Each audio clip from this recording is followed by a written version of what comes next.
permission to film it there.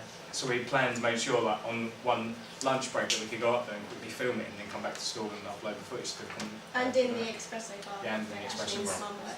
Ashton's got connections there. And also it's good that we all acted in the film because it gave us all each a chance to film and edit and obviously act. So it was better that way. Yeah, everyone was dedicated and on time to filming. So and we was all there at every single time we were filming because we had to be because we were in it. Yeah, and also we found out how to use Final Cut and use different ways. Well, I didn't, but they did. Yeah, it was mainly Josh and Aisling that used the editing techniques on that, but we sort of initially looked through it on the YouTube tutorials, which you got, but we found out how to use like the chroma key, and then from there it just went through like experimenting, using different colours in it. Yeah. Initially what we wanted to do was have the silhouette, but then we kept trying to do it, and last week actually I figured out how to do it. Oh. But it was just really gutted, but yeah, we couldn't do that. In setting up the green screen, we had to take quite a lengthy process to make sure there's no creases in the screen. Otherwise, when you edit it, you'll see like green lines across the person. So to make sure it's as smooth as possible and find a big enough area for us to be able to hang it up, and us to be able to stand up in that area. We also needed somewhere quite quiet as well, because if we were filming in lunch or after school, there's always someone who's going to pass by a door or something, and so you need to find a place where it's quiet and also big enough to handle the green screen. Yeah, in this video we're just going to, it's got audience feedback in it, which we're just going to start with, and it has a bit more information about the green screen and what Josh and Aisling and Johnny did, and then Yes.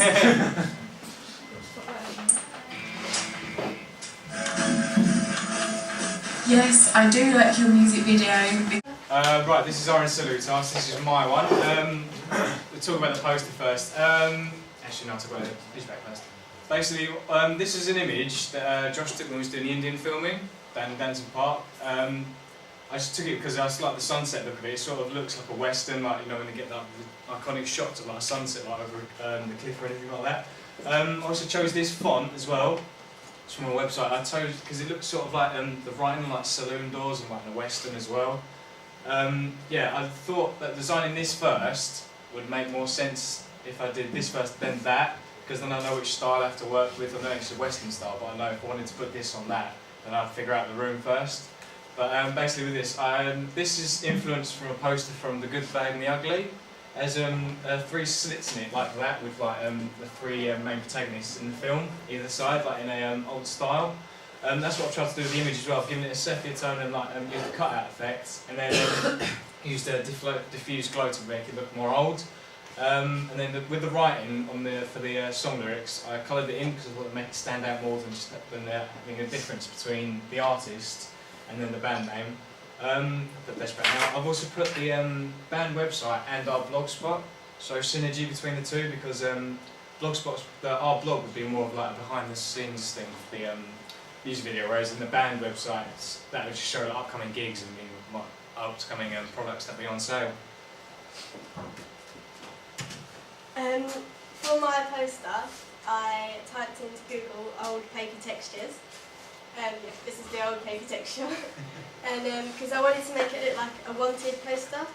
And for the font, I went onto the website, the same website as Josh. And I typed in Western fonts, and I picked one called Nashville because it was the closest to like the wanted font. And I've got the Kings of Leon website down here, so that they can go on to Kings of Leon website. Up here I've got like a comic strip of some of the parts in the film, and for this digipack I went onto Photoshop and I got a picture, and I cut out different parts of our faces to show how in our film, all our film is all jumbled up. Like we've got bits of the cowgirls and bits of the Indians, and then at the end we sort of all come together. It's kind of like a Rubik's Cube as well. And I took inspiration from the Kings of Leon album, Only by the Night, because on their album cover they've got their faces cut up into like triangles. So that's where I took the influence from that.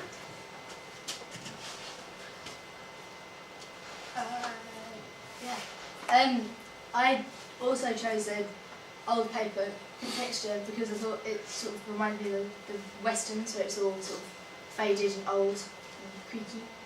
And then I put a denim texture underneath it just to make it look deeper. And then I got a picture of one of the cowboy boots, and you can't see it very well on here, but around here it's actually a cowboy boot put underneath.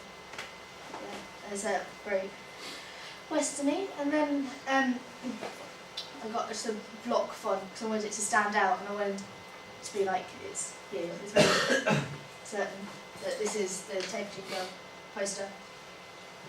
And then there's the website at the bottom again for like synergy and stuff. And then similarly with the digipack, it's that one. I got a picture of all four of us, and then I put it into Photoshop and sepia it and put some dust and scratches on it and made it look aged and old. And then use the brown font again over the top. Similar to Josh, I used an image we took from filming, and as he said, sunsets are pretty iconic in westerns. You actually can't see it on here, but it does say Tapered Jingo down here, but the projector made it go funny. I actually used a modern font, unlike everyone else. I used modern font because I felt our music video had a modern twist to it, obviously because we were driving some cars and that, so I downloaded that from a website called dafont.com, which you might use as well. And I also, you can't see it on here again, I also use like a red glow at the bottom to give it a nice warm effect.